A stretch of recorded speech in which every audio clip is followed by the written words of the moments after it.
Buenos días, mi estimado doctor Benito Cano. Mi nombre es Lady Carolina Tuala Tuala.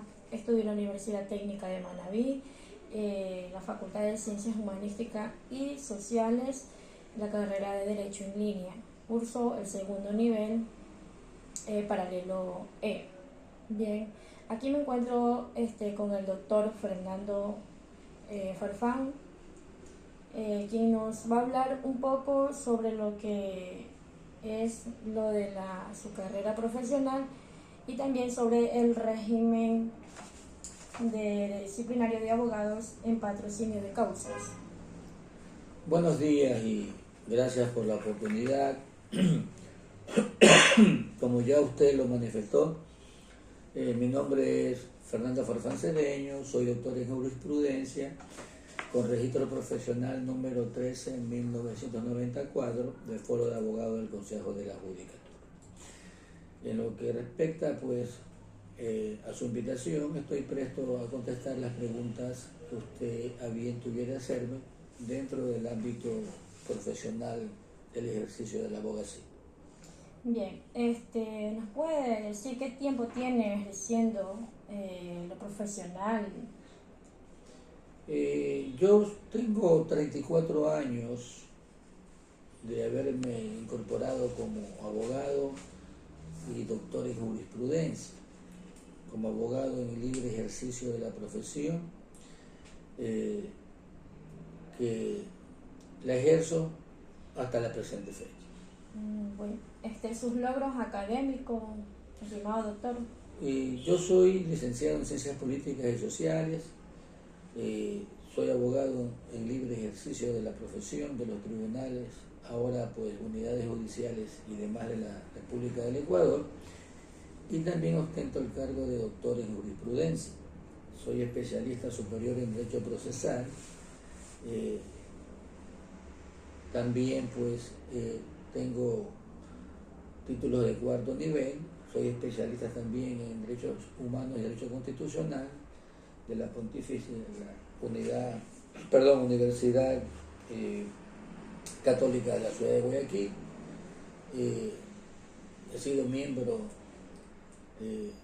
y a su vez docente de varias universidades, entre ellas la ULIAN, la San Gregorio de la ciudad de Puerto Viejo, particular, de la Facultad Online de la UTM, de la Pontífica Universidad Católica de Guayaquil, y también he sido miembro de la Escuela Judicial en la categoría de capacitador a los aspirantes a jueces, entre otros logros de carácter académico.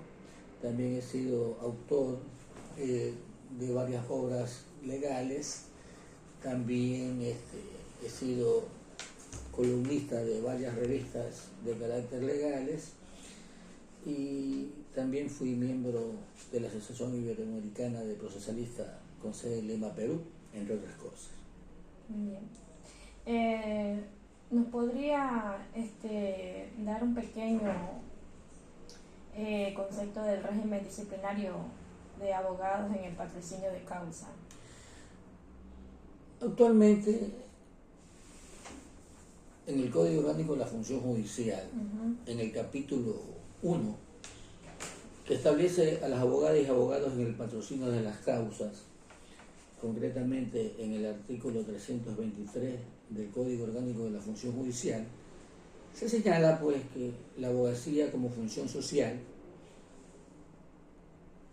la abogacía es una función social al servicio de la justicia y el derecho. Esa garantía fundamental de toda persona para ser patrocinada por un abogado en el libre ejercicio de la profesión. Pero obviamente que el ejercicio de la profesión también tiene que estar regulado dentro de lo que son las normas éticas, regulado con observancia a los principios, como es el principio de buena fe y lealtad procesal, que deben coger y observar todos y cada uno de los profesionales en derecho que tienen a bien haber acogido esta noble profesión, que, como ya lo tengo dicho, es una profesión que también tiene como objeto una función social al servicio de la justicia y el derecho. Sobre el régimen disciplinario, obviamente que no obstante que los abogados, tenemos la Ley de Federación de Abogados del Ecuador, las regulaciones para el ejercicio profesional la establece el artículo 324 del Código Orgánico de la Función Judicial. Y esta norma muy claramente establece que para el patrocinio se requiere, en primer lugar, tener un título de abogado o abogado, otorgado por una facultad de jurisprudencia, de Derecho o Ciencias Jurídicas, de una universidad legalmente reconocida e inscrita en el Consejo Superior. Si se trata de un título obtenido en el extranjero, deberá acreditar su previa homologación e inscripción. Hallarse en goce de los derechos de participación política, y si la abogada o el abogado es extranjero, hallarse en goce de sus derechos civiles. Y así también pues formar parte del foro mediante su incorporación al registro que al efecto mantendrá el Consejo de la Judicatura a través de las direcciones regionales. Esos son, en primer lugar, los requisitos que se deben de cumplir para el patrocinio y el ejercicio de la abogacía en el país. El libro de incorporación de foros es el que está a cargo de las direcciones regionales del Consejo de la Judicatura, quien llevará un libro en que se escriban por orden cronológico los nombres y apellidos de los abogadas y abogados de la República que se hayan incorporado al foro. Esto es importante porque es un requisito que deben de cumplir todos los abogados para el ejercicio de la profesión, en virtud de que requieren este registro para poder coger y ejercer la profesión.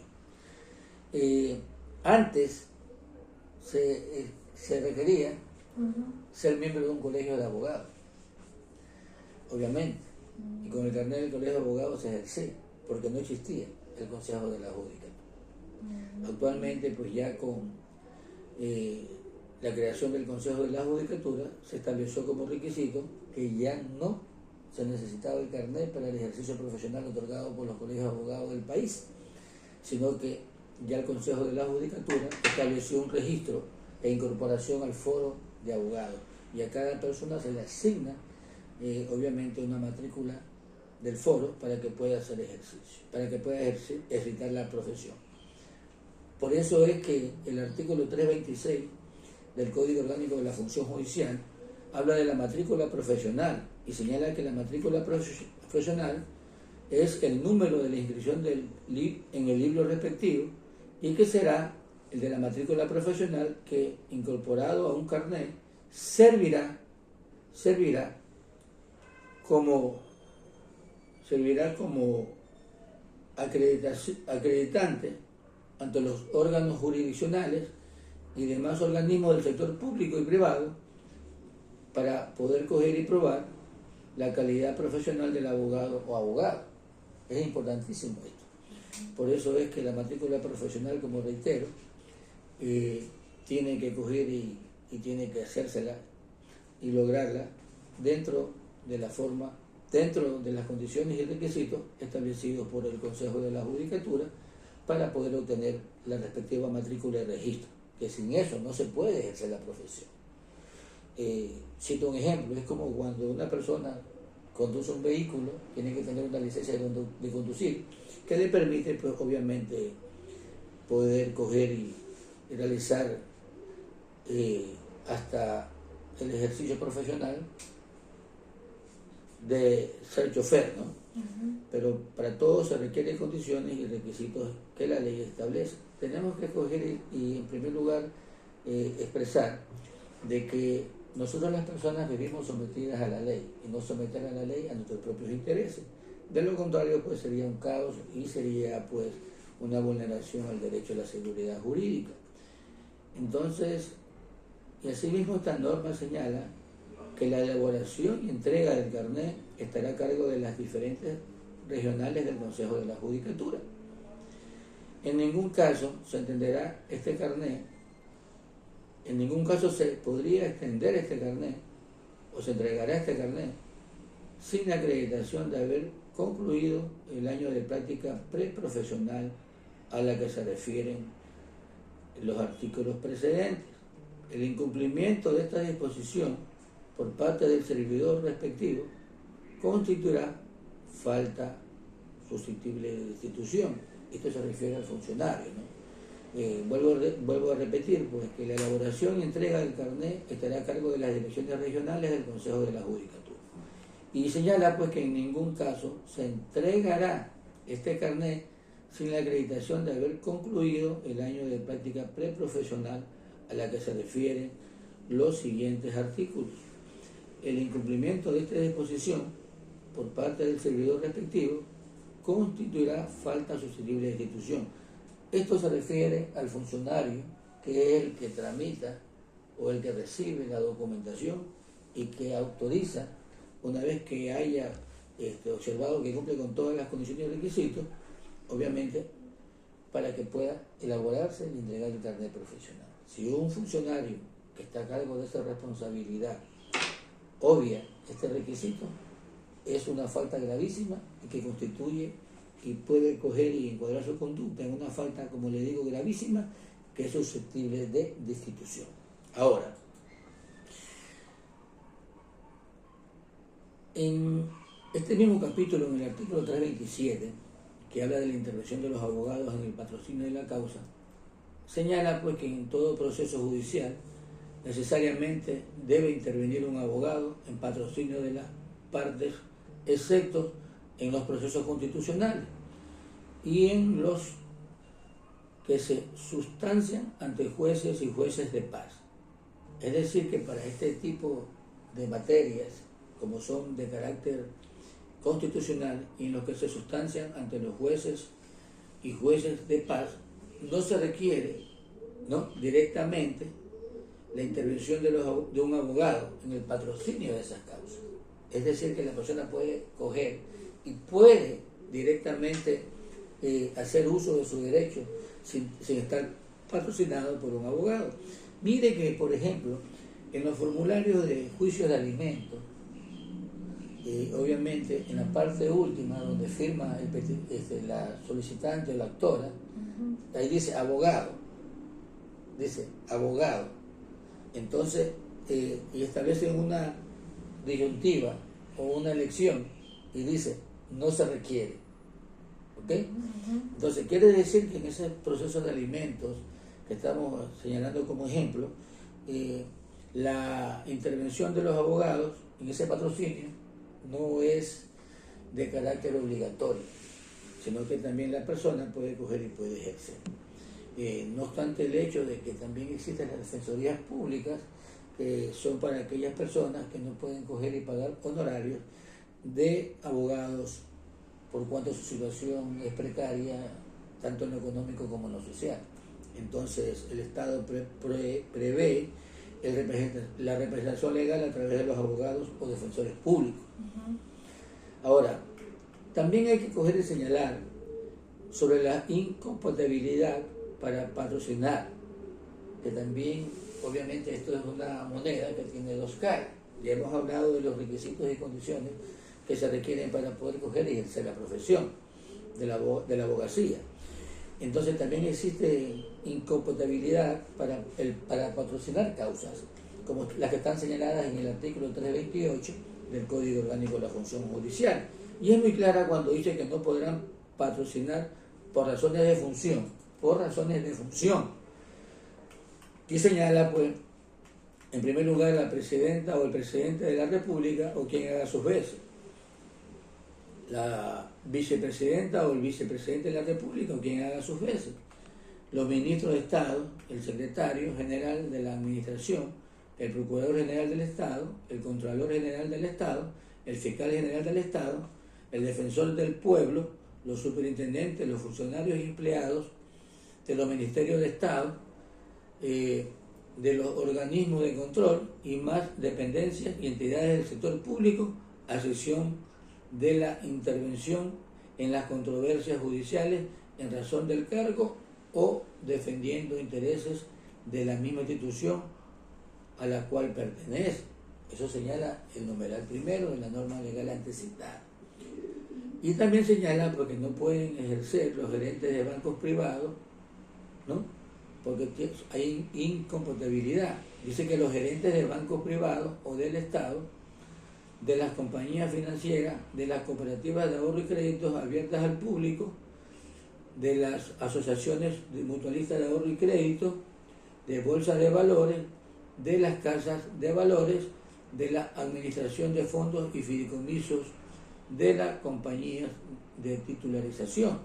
También señala pues que los asambleístas principales y los suplentes, cuando actúen en reemplazo de los principales, así como los funcionarios y empleados de la Asamblea Nacional, a excepción de las controversias judiciales, defendiendo el interés de la institución a la cual pertenece.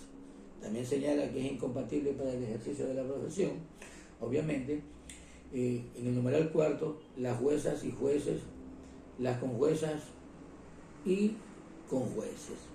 Y señala pues también en el numeral quinto que los restantes servidores judiciales, a excepción en las controversias judiciales, defendiendo el interés de la institución a la cual pertenece.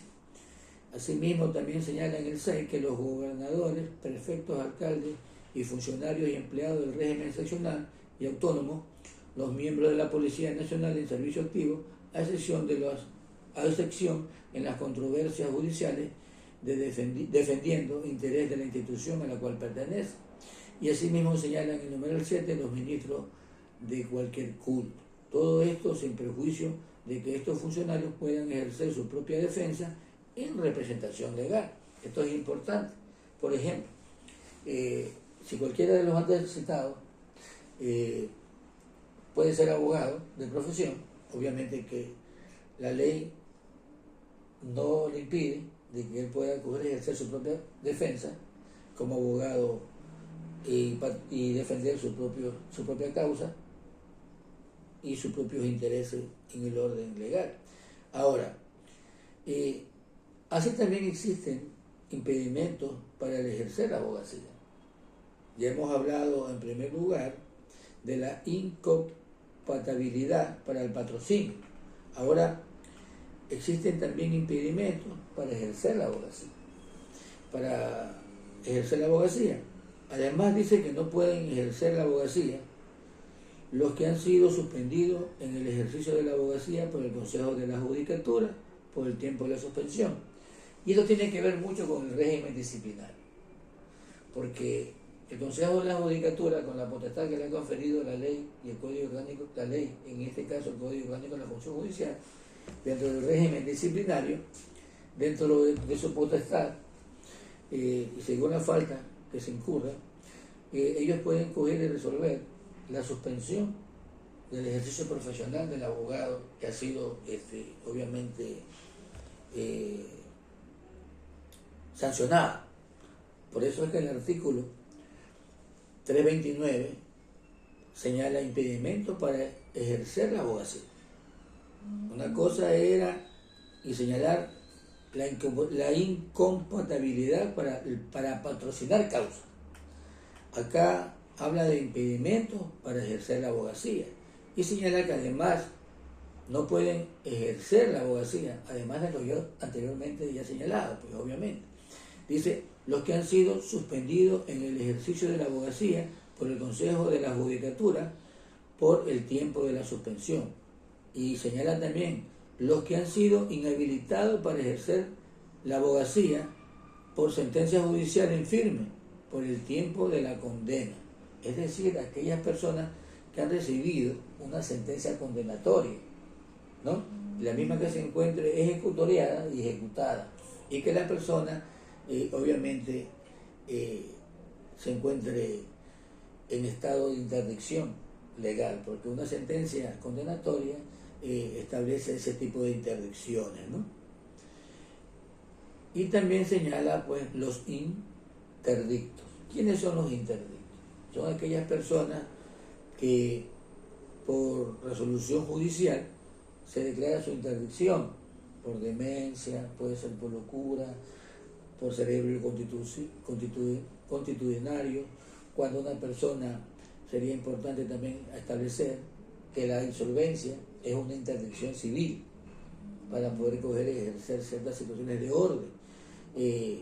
Como así también, pues, como ya lo tengo dicho, pues las sentencias condenatorias y la interdicción, como bien lo señala y ya tengo explicado, impide el ejercicio de la profesión, porque un interdicto es un incapaz y que tiene que ser representado por un curador para ciertas actividades o ciertas situaciones de orden legal, pero no para poder ejercer la profesión a nombre del interdicto. También señala pues los condenados por sentencia ejecutoriada a penas de prisión o reclusión durante el tiempo que dure la condena. Ahora, aquí hay una excepción de la norma que establece, creo, la propia Constitución, que dice que, por decir, si un juez, un empleado público que siendo abogado puede coger y puede trabajar, obviamente, que no vamos a confundir el ejercicio profesional como trabajar. Si un juez es juez, obviamente no puede ejercer la profesión, totalmente de acuerdo, pero yéndome un poco más allá de lo que estoy exponiendo, puede también coger y ser docente universitario, si el tiempo se lo permite, porque la docencia universitaria sí se permite realizarla como trabajo o labor paralelamente con la función o el cargo que está desempeñando. Ahora, todos los abogados tenemos deberes, ¿no? Y obligaciones que cumplir. Los deberes del abogado están en el artículo 330 del Código Orgánico de la Función Judicial y señala muy claramente deberes del abogado en el patrocinio de las causas. Y dice, son deberes del abogado en el patrocinio de una causa actuar al servicio de la justicia y para este objeto colaborar con los jueces y tribunales. Patrocinar con sujeción a los principios de lealtad, probidad, veracidad, honradez y buena fe. Defender con sujeción a las leyes, la verdad de los hechos y las normas del Código de Conducta del Ejercicio Profesional que será dictado por el Consejo de la Judicatura.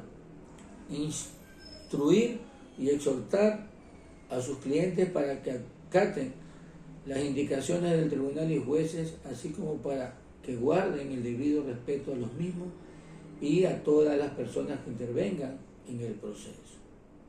Cumplir fielmente con las obligaciones asumidas con el patrocinado, abstenerse de promover la difusión pública de aspectos reservados del proceso en el que intervenga, aún no resuelto, consignar en todos los escritos que presente en un proceso sus nombres de carácter legible y el número de matrícula del foro y su firma en originales, sin cuyos requisitos no se aceptarán los escritos. Denunciar a las personas que incurran en el ejercicio ilegal de la abogacía, que es lo que se conocía antes como tinterillos, de personas que hacían trámites y todas esas situaciones, y hasta se hacían hasta pasar por abogados. Proceder con arreglo a las leyes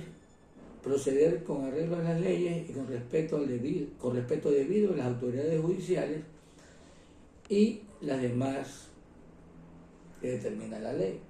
Esto es importante, porque si se quebrantan cualquiera de estos requisitos, el abogado estaría encuadrando su conducta en una falta de carácter administrativo, una falta de carácter, si podríamos decir administrativa, en el ejercicio de su función. Pues, así como los abogados tenemos derechos, también tenemos obligaciones que cumplir para poder coger y ejercer la profesión. Pero también tenemos derechos. Y estos derechos obviamente están señalados en el 331 del Código Orgánico de la Función Judicial. Y señala porque los abogados en el patrocinio de las causas, escúcheseme bien, cuando hablamos de patrocinio de la causa, hablamos de que uno está ejerciendo la defensa técnica y jurídica de un cliente. Y dice que son derechos de los abogados que patrocinan en causa sostener por escrito y palabra los derechos de sus defendidos ante el tribunal y juzgado. Obviamente la palabra juzgado ya es una palabra que no está y no se usa, ahora se usa el término unidades judiciales. Concretar libremente sus honorarios profesionales. Obviamente que el abogado puede concretar libremente los honorarios por su trabajo con su potencial cliente. Y esto es muy importante porque la Ley de Federación de Abogados del Ecuador establece, si más bien no recuerdo muy acertadamente, a partir del artículo 42, sobre la regulación de los honorarios profesionales, ¿no?, en el ejercicio de la defensa de un cliente, y hasta en materia económica o cobranzas judiciales o extrajudiciales, si judicial, establece un monto del 5%, el 10% y el 15% según la cuantía, ¿no? Porque los abogados, como yo siempre titulo un ejemplo, yo puedo cobrar y concretar libremente mis honorarios profesionales con un cliente, como yo siempre digo. Yo puedo cobrar lo que cuesta una vaca en problemas de gallina. Eso quiere decir concretamente que el abogado con su cliente tiene la libertad de coger y fijar el monto de los honorarios que acuerde. Reitero, puedo cobrar lo que cuesta una vaca en problemas de gallina por mi defensa técnica y jurídica, independientemente de que la ley establezca y regule los honorarios a través de la autoridad competente.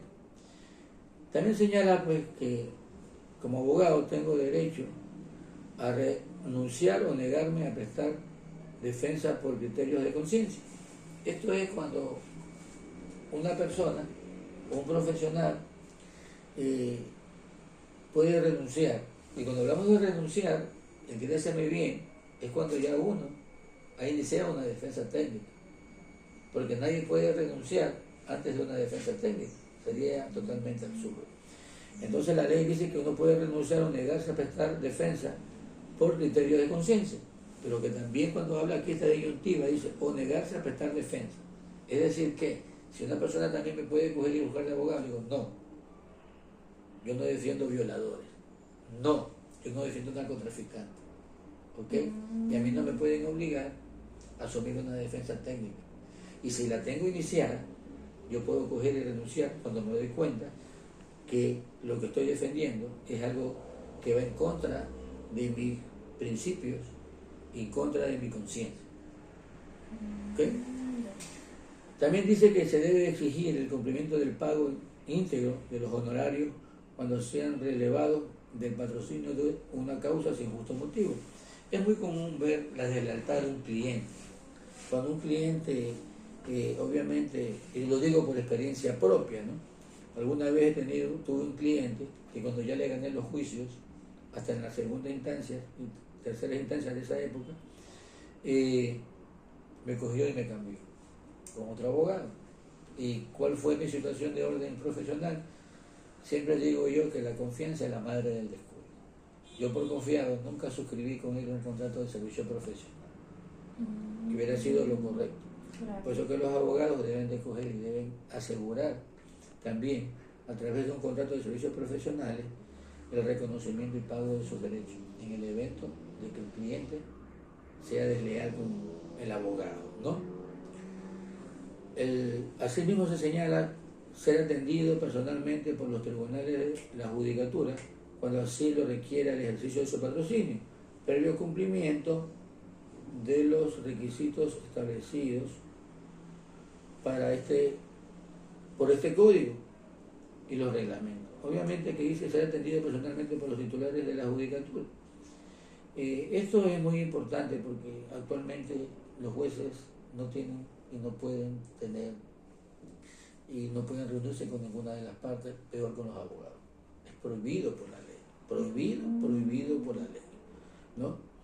Entonces, obviamente tendría que observarse lo que establece el código y los reglamentos respectivos para poder coger y establecer ese tipo de situaciones. Y señala, pues, también asimismo recibir de toda autoridad y servidor judicial el trato que corresponde a su función. Es decir, que el abogado también, pues, tiene que recibir de las autoridades respectivas y del servidor judicial el trato que corresponde, porque también los servidores judiciales están sometidos a un régimen disciplinario en base a cada una de las funciones que estos desempeñan. Y si es un funcionario judicial que tenga, por decir un ejemplo, que atender al público o requerimientos o brindar un servicio en razón de su cargo, y si no lo ejecuta bien, también está sujeto a incurrir en una falta leve, una falta grave, una falta gravísima, según las condiciones.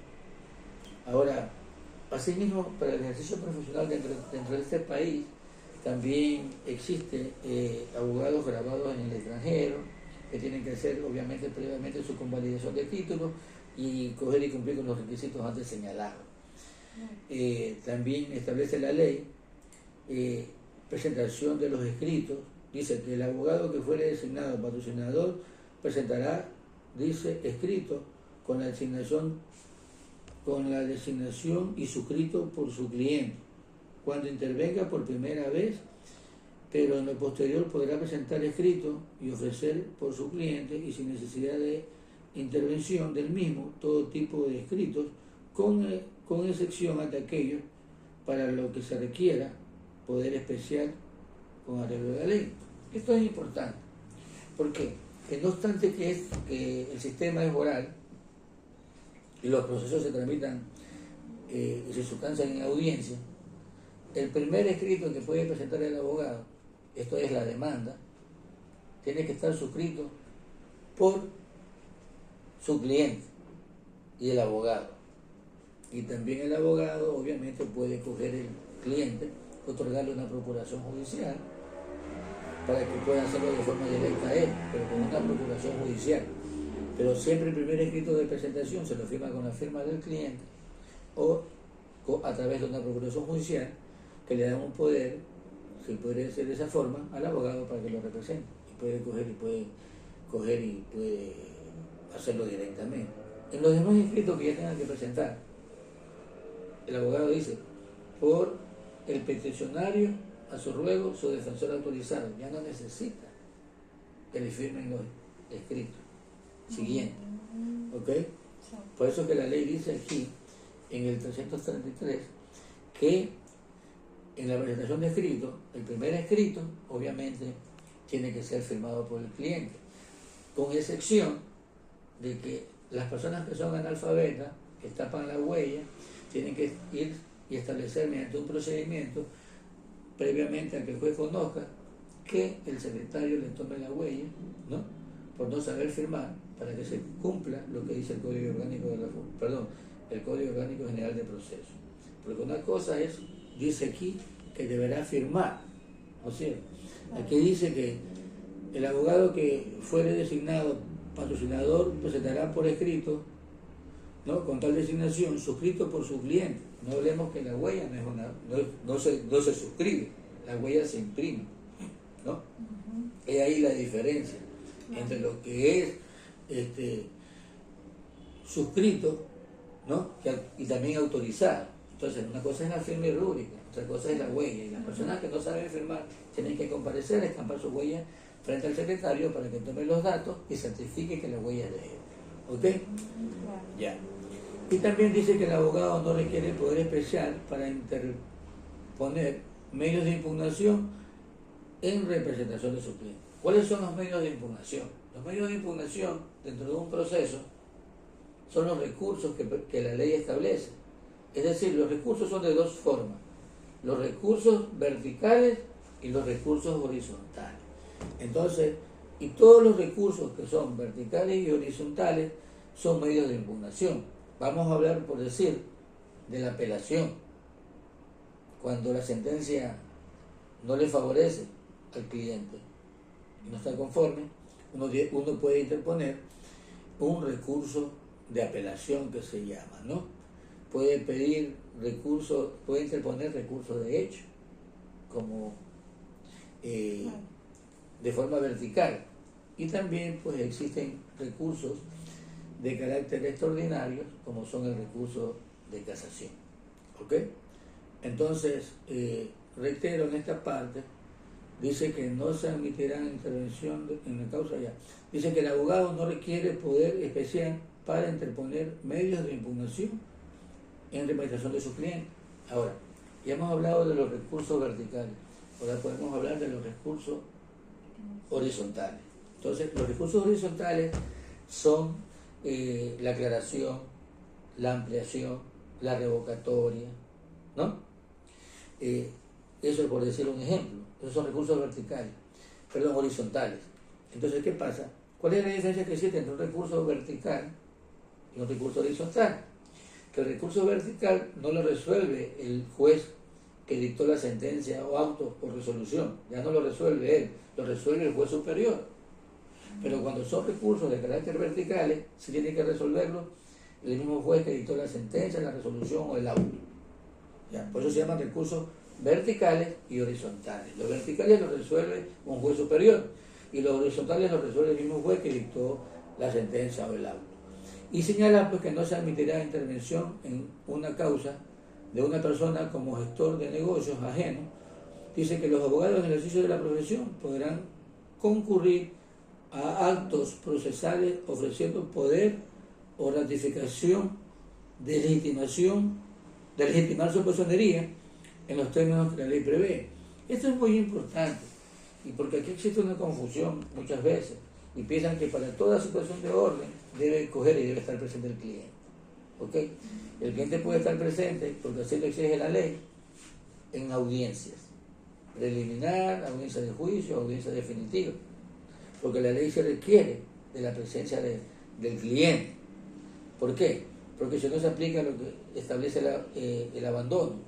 En el capítulo del abandono que señala, pues que cuando el que propone el juicio no comparece a la audiencia, se declara el abandono del proceso y se ordena el archivo, pero en audiencia. Pero si hablamos de una diligencia, ¿ok? Llámese, por decir, una inspección judicial, por dar un ejemplo, ¿no? Que no es una audiencia, porque la inspección judicial no se la contempla como para el hecho de que una persona no esté ahí, obviamente ordenada dentro de un proceso y no dentro de un acto previo, porque dice que si yo la pido como acto previo, a iniciar una acción como un acto previo, y pido una inspección judicial y me la señalan y todo, y yo no comparezco, se entenderá que también es como un abandono. Eso señala la norma. Pero no para todo se requiere la presencia del cliente. Entonces, por eso que el abogado puede comparecer a esa diligencia y puede decir: comparezco ofreciendo poder o ratificación de gestiones a nombre de mi defendido, cosa que el defendido posteriormente le coge, le ratifica lo que él ha realizado en su nombre de representación, dentro del término que el juez le concede. ¿Ok? Y dice que también, además, que dice que bastará que en los poderes de procuración judicial se haga constar el cargo de patrocinador en causa o ejercer el patrocinio judicial para que sea suficiente. Únicamente, dice, por mandato expreso de la ley, se podrá exigir que en el resto del poder de procuración judicial conste detalladamente el cargo, con indicaciones expresas del tipo de proceso, las partes, los antecedentes y hechos. Bueno, entonces, en la procuración judicial, que es un poder propiamente dicho de representación legal, en esas procuraciones judiciales se exige que toda procuración judicial tiene que tener una cláusula especial de poder transigir. ¿Qué significa el transigir? Porque en todos los procesos hay una etapa que se llama conciliación. Entonces el abogado tiene que tener una cláusula especial en la Procuración Judicial, llámese poder, donde su cliente le faculta o le concede facultad por él para que pueda transigir, es decir, pueda coger y pueda conciliar, observando obviamente los intereses de su cliente. Entonces, esa es la primera parte. Ya en la segunda parte, que establece el capítulo 2 del régimen disciplinario para abogados, porque los abogados también incurrimos en faltas dentro del ejercicio de nuestra profesión. Ya hemos hablado de la primera parte, de las condiciones, características, requisitos, de derechos, de obligaciones, para poder ejercer la profesión. Pero también la profesión nosotros debemos de escogerla y debemos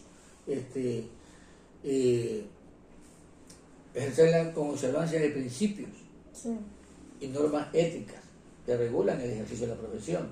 Y de uno quebrantar esas normas o incurrir en incuadrar la conducta, existen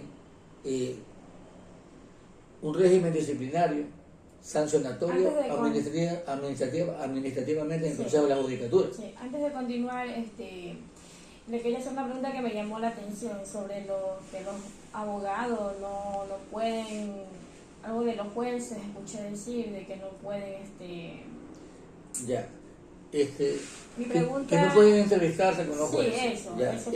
Eso se estableció a raíz de que entró en vigencia el Código Orgánico de la Función Judicial, pero también mucho atrás. ¿Por qué?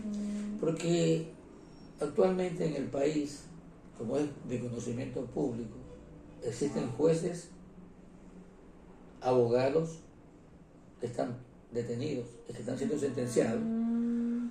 Llámese el caso Metástasis, el caso Purga, donde se reveló la corrupción de los abogados en libre ejercicio de la profesión, de los jueces y otras autoridades, hasta del Consejo de la Judicatura.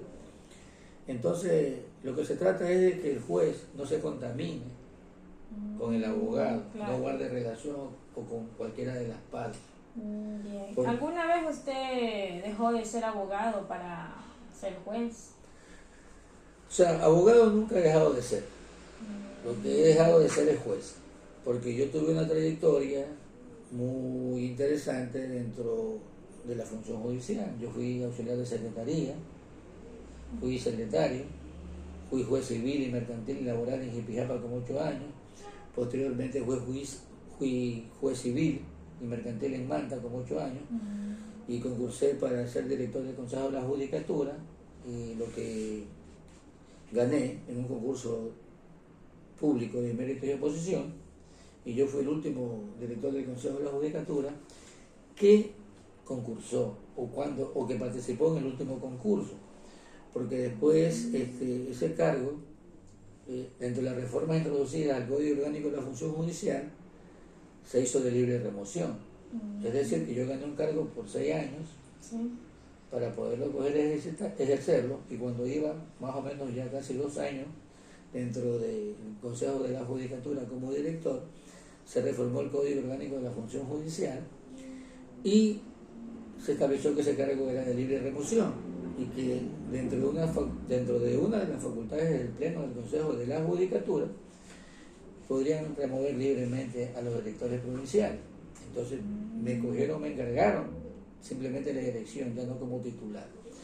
Ante tal situación de orden, yo renuncié a dicha situación, por cuanto yo consideré pues que al ser un cargo de libre remoción era vivir constantemente en una situación muy estresante, pues el Consejo de la Judicatura de esa época se cambiaban a cada rato mayorías de vocales o cambiaban de presidente, lo que trajo como consecuencia que yo renuncié, porque ese cargo se hizo de libre remoción y prácticamente se hizo un cargo político.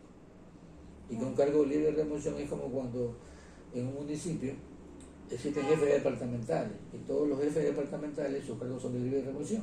O sea que cuando llega un nuevo alcalde, le puede coger y le puede pedir las renuncias a todos, o los puede ratificar, o si no se van a su casa. que se convirtió prácticamente en la dirección provincial dentro del Consejo de la Judicatura. Antes, para ser director del Consejo de la Judicatura, tenía que uno tener perfil de juez de sala, de Corte Superior. Ahora, como si es un cargo político, director del Consejo de la Judicatura puede ser un economista, puede ser un ingeniero. Entonces, lo que es muy criticable, por cierto. Ahora, dentro de las prohibiciones de los abogados en el patrocinio de la causa, la ley también prohíbe a los abogados en el ejercicio de la causa incurrir en una conducta.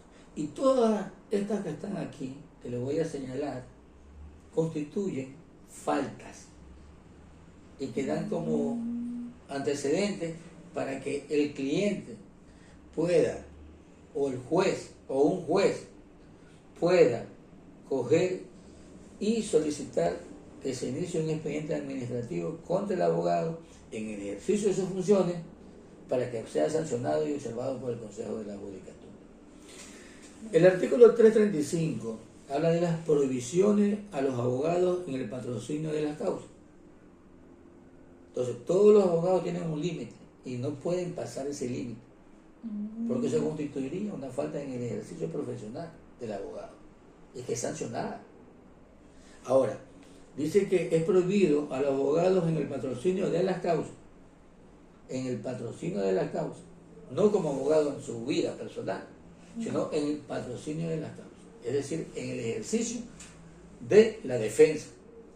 Dice, revelar el secreto de sus patrocinados con documentos o instrucciones. Es decir, que ¿por qué?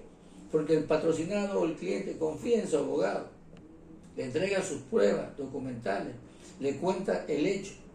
Entonces, y si el abogado rompe o revela el secreto, que es como romper un sigilo, ¿no?, constituye una falta disciplinaria del abogado. Claro. Ahora, dice, abandonar sin justa razón las causas defendiéndolas. Es decir, que el abogado no puede, defendiendo una causa, abandonarla. Obviamente que si el abogado quiere, como antes, y yo expliqué, porque por conciencia quiere dejar de defender a alguien, el abogado tiene que coger y no menos de 15 días antes, por escrito, hacerle conocer a su cliente que él ya no lo quiere representar. Para de esa forma poder coger y tomar los correctivos y que pueda buscar otro cliente. Yo no puedo como abogado, teniendo fijada por decirle una audiencia para después de 4 días, decirle al cliente que yo ya no lo puedo coger y ya no quiero defender por conciencia. Y no puedo, dentro de un término, por ejemplo, para contestar una demanda o que me manden a completar una demanda, coger y abandonar sin razón las causas que defiendo, porque eso constituye una falta disciplinaria del abogado en el ejercicio de la profesión. Ahora, dice, un abogado, dice, la ley le prohíbe asegurar a sus patrocinados el triunfo en el juicio. ¿Qué quiere decir eso?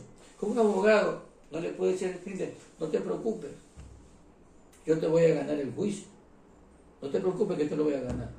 Eso prohíbe la ley, no lo puede ni siquiera poner en un contrato de servicio profesional. El abogado ejerce una defensa, porque el abogado no es el juez. El que resuelve la situación de carácter legal es el juez, no es el abogado. El abogado lo que hace es coger y defender el derecho de su cliente en base a los procedimientos y la forma que establece la ley. Otro, defender a una parte después de haber defendido a la otra en procesos relacionados entre sí. El abogado no puede hoy día ser abogado de usted y mañana demandarle a usted con otro cliente. Eso lo prohíbe la ley. Yo conocí casos de un abogado que incurrió en esta falta y lo cogieron y recibió una sentencia condenatoria que en esa época, si no me equivoco, era por prevaricato, ¿no? Y eso también constituye una falta grave. Autorizar con su firma escritos o minutas elaboradas por otra persona. Esto es muy importante porque y esto todavía se sigue actualmente en la práctica, pero no lo denuncia. las personas que se sienten perjudicadas. ¿Por qué? Es muy común irse a la notaría, que ellos tienen personas que firman todas las minutas que hacen, personas que son abogados, o sea, ellos hacen las minutas y firma el abogado. O en su defecto, alguien que no es abogado asume un proceso y la defensa, él hace los escritos, la demanda y firma el abogado. Antes se le conocía eso como tintirí. O sea, en otras palabras, el abogado, sabiendo que el otro no es abogado, que él no hace su trabajo profesional, él viene y consciente y autoriza con su firma escritos o minutas elaboradas por otra persona. Eso también constituye una falta, que la sanciona, que se sanciona. Señala pues de ser defensor en la causa en que hubiesen sido juez o juez. Para este efecto forman unidad la causa y los actos preparatorios. Por ejemplo, yo en mi condición de juez, que renuncio, dice así: ser defensor en causa en que hubiese sido juez o con juez. Si yo fui juez en una causa que yo conocí y resolví, y ya dejo de ser juez, aquí dice claramente, yo lo entiendo así: ser defensor en las causas en que hubiese sido juez o con juez. Para este efecto forman unidad de la causa y los actos preparatorios. O sea, los actos preparatorios son actos que se hacen previamente a iniciar una demanda, sino que se los hace para poder legitimar pasivamente a una persona para demandarla, o hacer una inspección, una inscripción de documentos, un acto previo, ¿ya? Para que lo necesito como prueba, para acompañar como prueba una demanda, y donde esté vinculado o haya sido vinculado el abogado que lo está haciendo como juez. ¿Ya? No sé si esa parte estamos claros. Ahora dice: intervenir en las causas cuando esto motivare la excusa del juez o con juez. ¿Qué pasa? Usted es juez, ¿no es cierto? Usted conoce una causa, pero yo quiero que usted se excuse, ya no sigue conociendo la causa. Y una de las causas, por decir un ejemplo, para que un juez se excuse, es el pariente en consanguinidad o afinidad de un abogado. Entonces, si usted es juez, y usted es mi prima, y yo soy abogado en libre ejercicio de la profesión, alguien me busca a mí y yo comparezco como abogado defensor de una de las partes. Entonces, eso motiva de que el juez tome la decisión, que es legal,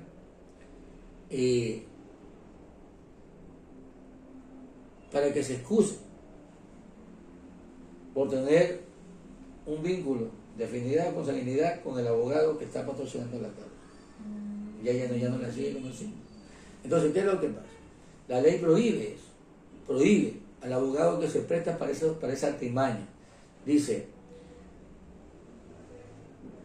intervenir en las causas cuando esto motive la excusa del juez o juez. Habla de intervenir, porque si yo vengo y comparezco la primera vez como abogado, el que tiene que coger, ahí sí, excusarse es el juez, porque presenta una demanda, por ejemplo, yo como abogado en libre ejercicio, y yo soy su hermano, su primo, la sortean y le cae a usted. Entonces usted ve la demanda que es de su pariente, primo o hermano, que es abogado, usted de una se excusa y le remite a otro juez que no tenga conexión.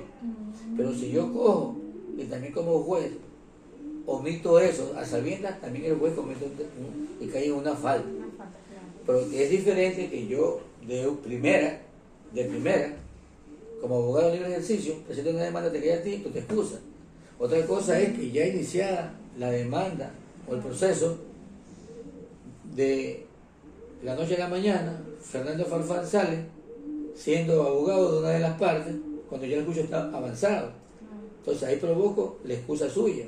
Y hay sanción para eso. Claro, sí. eso es sancionado. Por eso que aquí estamos hablando de las prohibiciones a los abogados en el patrocinio de la causa. Eso lo prohíbe la ley y lo sanciona.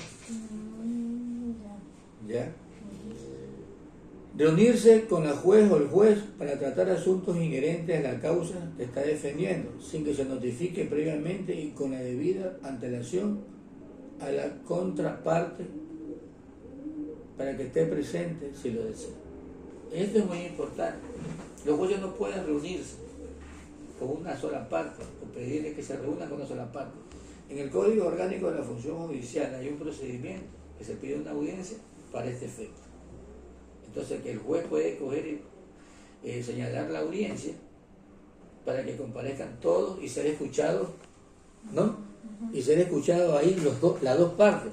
Pero el juez no puede reunirse con ninguna de las partes para coger y escucharla y tratar asuntos inherentes a la causa que él está defendiendo, ¿no?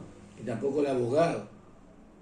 Entonces, y como también lo señala, dice así, esta misma norma, ejercer el derecho de acción o contradicción de manera abusiva, maliciosa y temeraria, violar el principio de buena fe y lealtad procesal. Entonces, los abogados tienen que actuar con ética, y tienen que observar el principio de buena fe y lealtad procesal, y sobre todo, pues, tienen que coger y hacer una defensa y ejercer el derecho como acción o contradicción. No lo pueden hacer de manera abusiva, porque los abogados también incurren en ese tipo de falta, abusan del derecho, o cogen direccionan mal a sus clientes y están que proponen juicio contra una persona, contra la misma persona. Eso se llama abuso del derecho. Entonces tampoco no es ético. Ya, algo me llamó la atención también sobre que el abogado puede pasar un escrito y dejar de patrocinar a su cliente. ¿Puede el mismo abogado volver a patrocinar al cliente? O sea, puede de nuevo. O sea, es una buena pregunta, te cuento.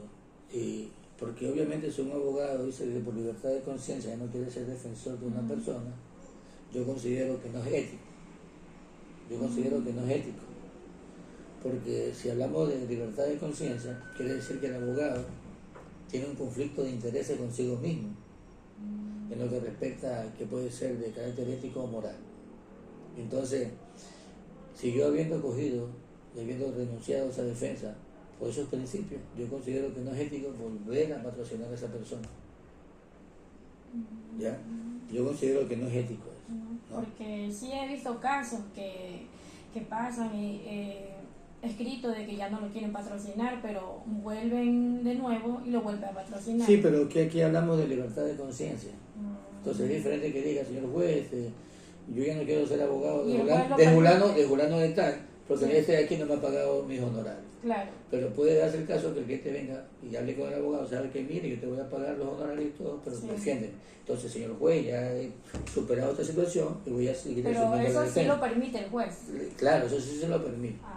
Pero a diferencia que lo otro, que dice que por libertad de conciencia no quiere seguir patrocinando, porque al final el abogado puede saber algo que no es ético, que va en contra de la moral, entonces, y contra su conciencia, y ya no quiere coger y defenderlo. Y después, que habiendo renunciado a la defensa por los mismos motivos, por esos motivos, aparezca otra vez defendiéndolo, que son dos casos totalmente diferentes. Sí.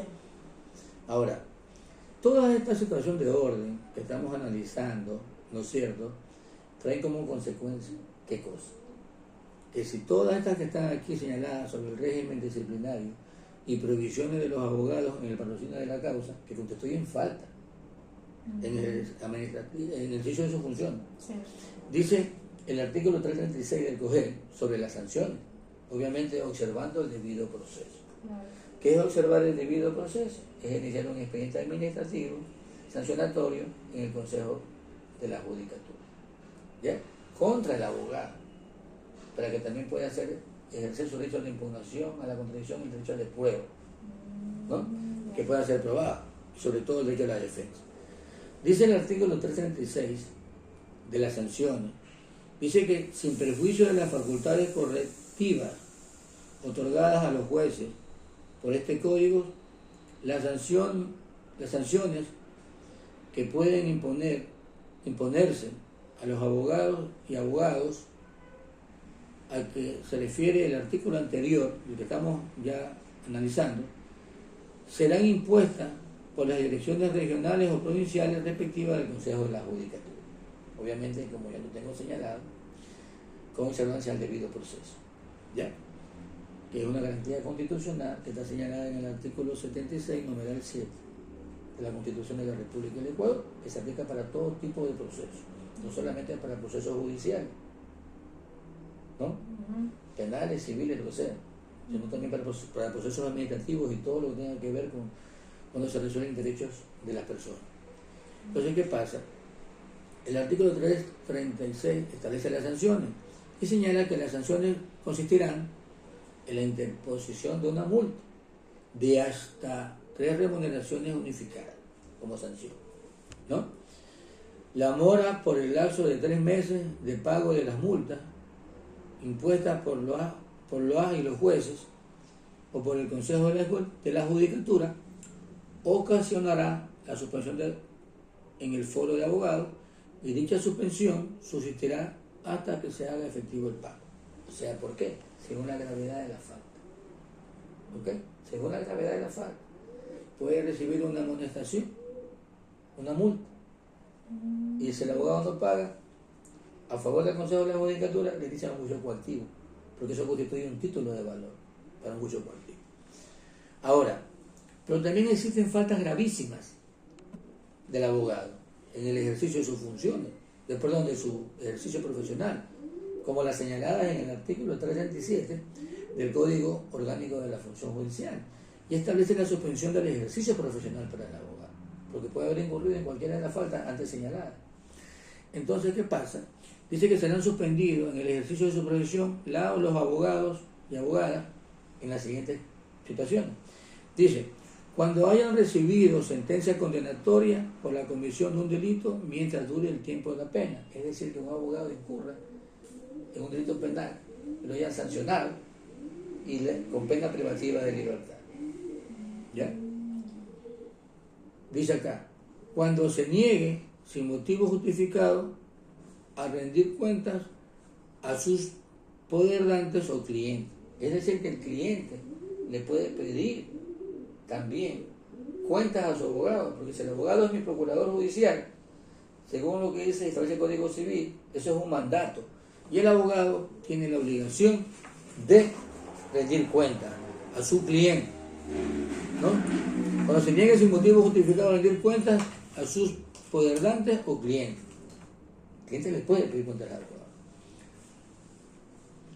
Dice también, cuando en cualquier forma apareciere que ha incurrido en apropiación, malversación, defraudación, exigencias indebidas o uso indebido de fondos en daño de sus clientes, sin perjuicio de la responsabilidad penal y civil que hubiera.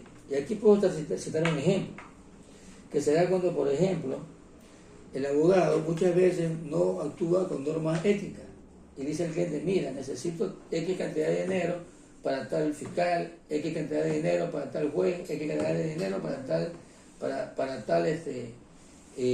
funcionario, ¿ok? Y le exige al cliente